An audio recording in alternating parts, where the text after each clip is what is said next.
So guys आज पहुंच चुके हैं हम लोग मिरर बुक के सेट नंबर 119 पर। 119 सेट आज आपके सामने हैं मिरर बुक से। इस सेट में आपके 5 क्वेश्चन है, 6 क्वेश्चन जो कि फिलिंदा ब्लैंक्स के अंदाज में है, सेंटेंस इंप्रूवमेंट के अंदाज में कह लीजिएगा। इनको मैं सोल्व कराने वाला हूँ आपको। उसके बाद में गाइज मैं आपको इसी के साथ एक सेट नंबर हो 120 इसके साथ करवाने वाला हूँ। 2 सेट आज हमारे सोल्व होंगे एक साथ। उम्मीद करता हूँ कि आपको पसंद आएंगे। यहाँ इस सेट को मैं आज फिर से अपने पुराने अंदाज में सोल्व करा रहा हूँ, जैसे पहले कराया करते थे, बिकॉज इसकी टाइपिंग करना थोड़ा सा कठिन था, ऑप्शन लिखने पड़ते।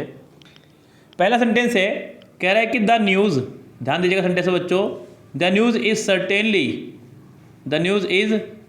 Certainly too good to have been true. तो यहाँ पे उसने जो इस्तेमाल किया है उसमें इस्तेमाल किया टू का। किसका इस्तेमाल किया उसने? टू का। ये मैं आपको पढ़ा चुका हूँ रिमूव टू नाम के चैप्टर में। एडजेक्टिव में मैं जब आपको ट्रांसफॉर्मेशन कराता हूँ तो मैं वहाँ पे सबसे पहले ट्रांसफॉर्मेशन में रिमूव टू ही आपको पढ़ाता हूँ अपने ग्रामर कोर्स के दौरान। तो आप लोगों ने मेरे पास ये पढ़ा है रिमूव टू, खूब अच्छे से पढ़ा है रिमूव टू को। जिन्होंने ग्रामर हमारे से लिया है और पढ़ा है उन्होंने देखा भी होगा कई बार इसको। तो जो टू का जो स्ट्रक्चर है वो ये बोलता है कि टू के साथ में आपका कोई पॉजिटिव डिग्री और फिर टू आपका होना चाहिए, जो कि इस सेंटेंस में है टू गुड टू। अब यहाँ पर टू के बाद में हैव बीन ट्रू नहीं, ओनली टू गुड टू। मतलब यहाँ पे टू के साथ में आने वाली वर्ब सिर्फ फर्स्ट फॉर्म में रहा करती है, इतना ध्यान रखें। Too good to be true, not to have been true. यहाँ सेंटेंस में अगर आप लोग हैव बीन का इस्तेमाल करना चाह रहे हैं तो सेंटेंस आपका पैसिव में चला जाएगा, जो कि आप नहीं बना सकते। सेंटेंस को सिर्फ और सिर्फ फर्स्ट फॉर्म के साथ में यानी कि एक्टिव में बनाना है, तब जाके सेंटेंस हमारा करेक्ट रहेगा। सेंटेंस कुछ इस तरह ठीक होगा, the news is too good to be true, यानी कि सेंटेंस का ऑप्शन आपका हो जाएगा पहले वाला correct. The news is too good to be true, not to have been true. So guys इस सेंटेंस का आंसर आपका हो जाएगा फर्स्ट, पूरी तरह से करेक्ट। सेंटेंस नंबर नेक्स्ट देखिएगा क्या कह रहा है। कह रहा है कि why not Jableen is going for this course. Guys यहाँ उसने एक छोटी सी मिस्टेक करी। वो क्या करी? सेंटेंस को उसने WH फैमिली से स्टार्ट किया है और आखिरी में लगाया है क्वेश्चन मार्क्स, यानी कि सेंटेंस को वो इंटरोगेटिव स्ट्रक्चर में बना रहा है। जब सेंटेंस को वो इंटरोगेटिव स्ट्रक्चर में बना रहा हो तो W फैमिली के बाद में हेल्पिंग वर्ब का आना भी जरूरी है और उसके बाद आपका आएगा सब्जेक्ट। ऐसी स्थिति में W फैमिली के बाद हेल्पिंग वर्ब का आना जरूरी है, नॉट सब्जेक्ट। बच्चों W फैमिली के 2 स्ट्रक्चर हुआ करते हैं, एक तो ये कि W फैमिली फिर सब्जेक्ट और फिर उसके बाद में वर्ब, इसे बोलते हैं क्लॉज। क्या बोलते हैं बच्चों इसको? क्लॉज। एक होता है W फैमिली, उसके बाद में हेल्पिंग वर्ब और फिर सब्जेक्ट, इसको बोलते हैं बच्चों इंट्रोगेटिव स्ट्रक्चर। क्या बोलते हैं इसको? Interrogative structure. तो गाइस ये 2 स्ट्रक्चर आपके सामने हैं W फैमिली वाले।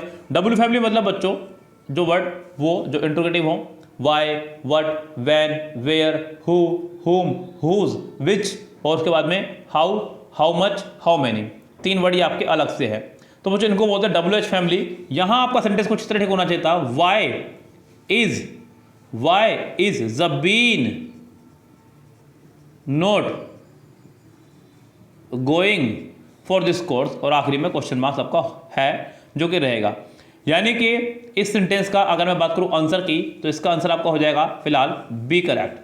क्या करेक्ट हो जाएगा बच्चों? इसका आंसर बी हो जाएगा, इसका आंसर पूरी तरह से करेक्ट। यानी कि फिलहाल ये सेंटेंस आपका यहाँ पर रॉन्ग है। इस सेंटेंस में आपके एरर की गुंजाइश है, सेंटेंस हो जाएगा बी से करेक्ट। सेंटेंस नंबर 3 देखिएगा। कह रहा है कि if I will get the opportunity I shall attend the conference without fail.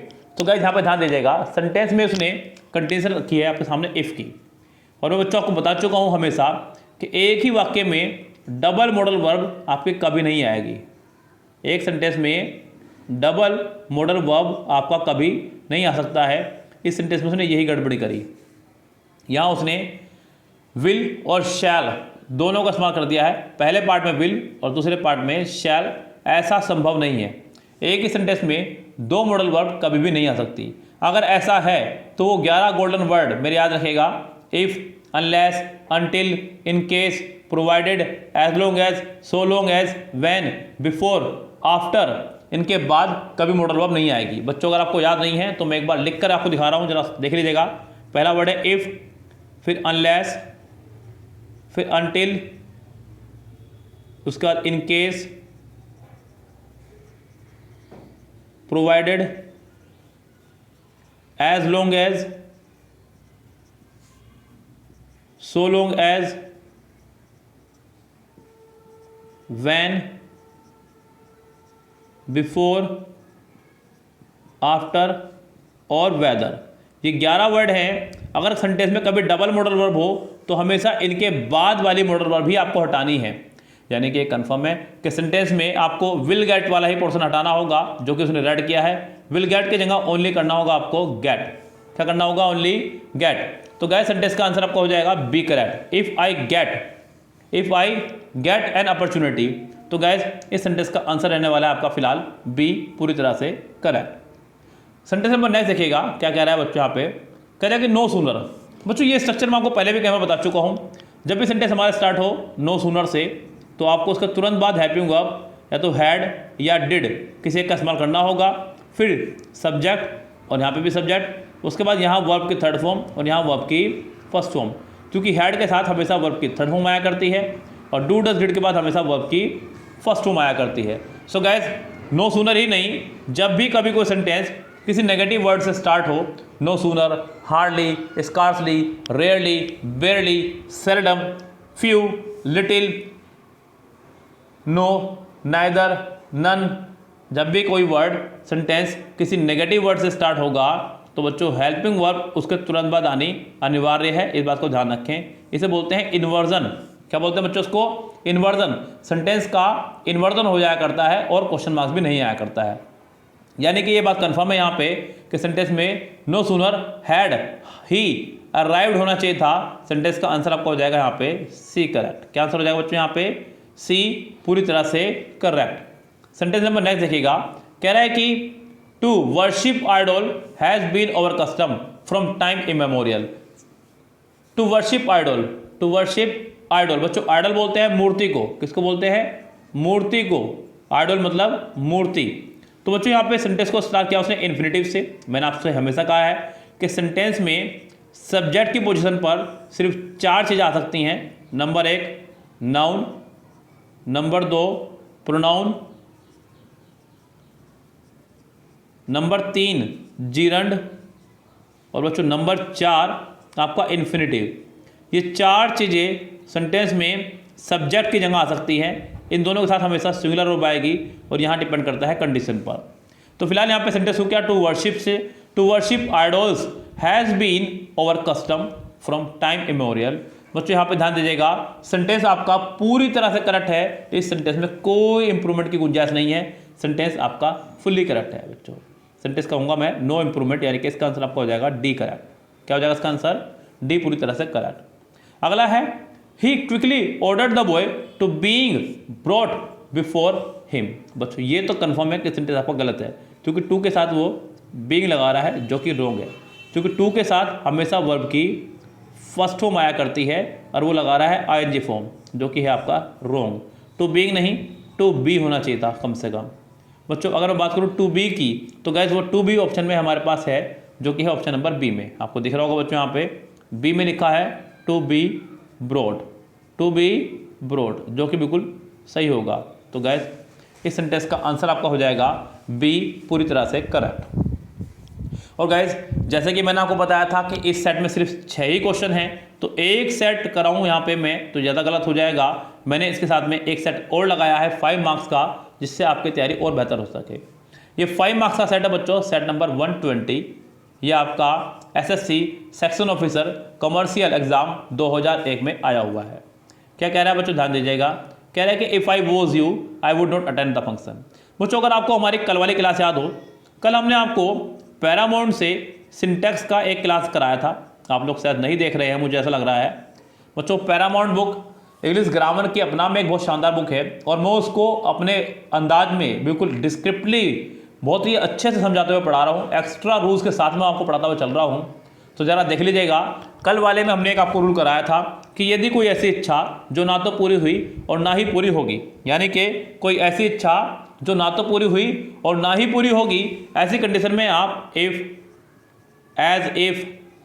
As दो, इस तरह के शब्दों का इस्तेमाल करते हैं। और सभी सब्जेक्ट के साथ में, चाहे सब्जेक्ट कुछ भी हो, I we you they, he she it, Rama, सबके साथ हमें वर्ब प्लस नाउन का इस्तेमाल करना होता है।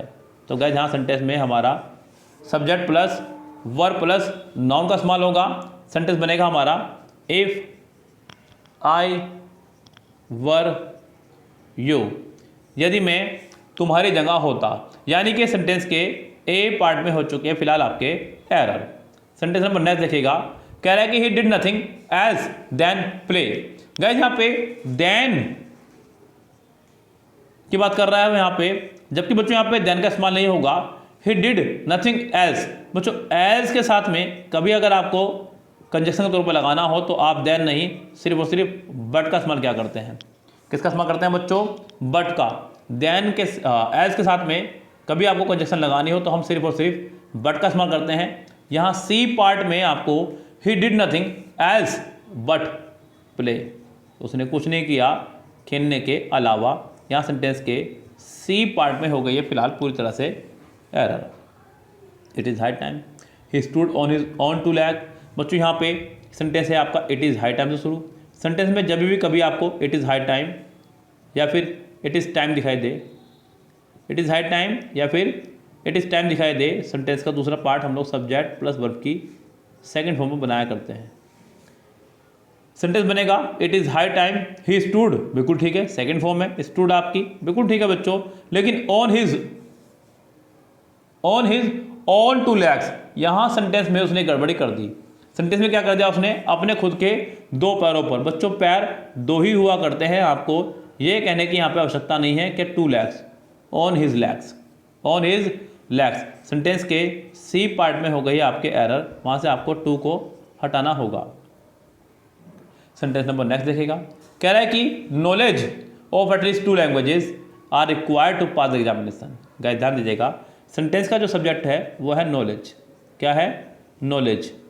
फिर उसने कहा ऑफ एटलीस्ट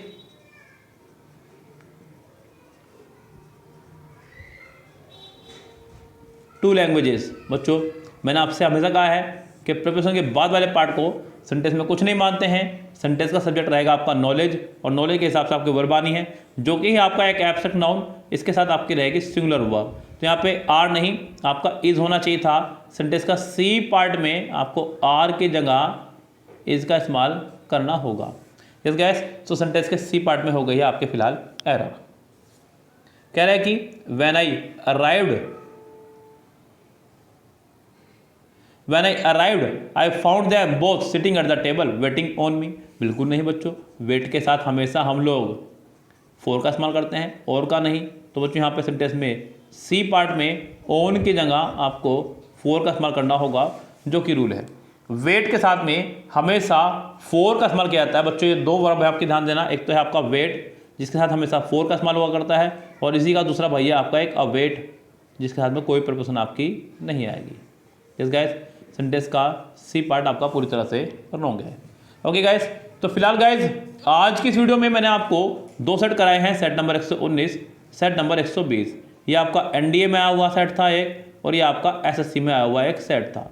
उम्मीद करता हूँ कि आपको मेरे द्वारा दिए गए सोल्यूशन संतुष्ट कर पाए हों। गाइज अगर आपको इसी तरह से और भी वीडियोस के सोल्यूशन देखने हमारे मिरर बुक के, तो जुड़े रहिए हमसे। चैनल को कर दीजिए सब्सक्राइब और वीडियो को कर दीजिएगा लाइक जरूर, जिससे कि आपको आने वाली वीडियोस मिलती रहे समय पर। फिलहाल गाइज चलते हैं, लेते हैं आपसे विदा। Goodbye, have a nice day.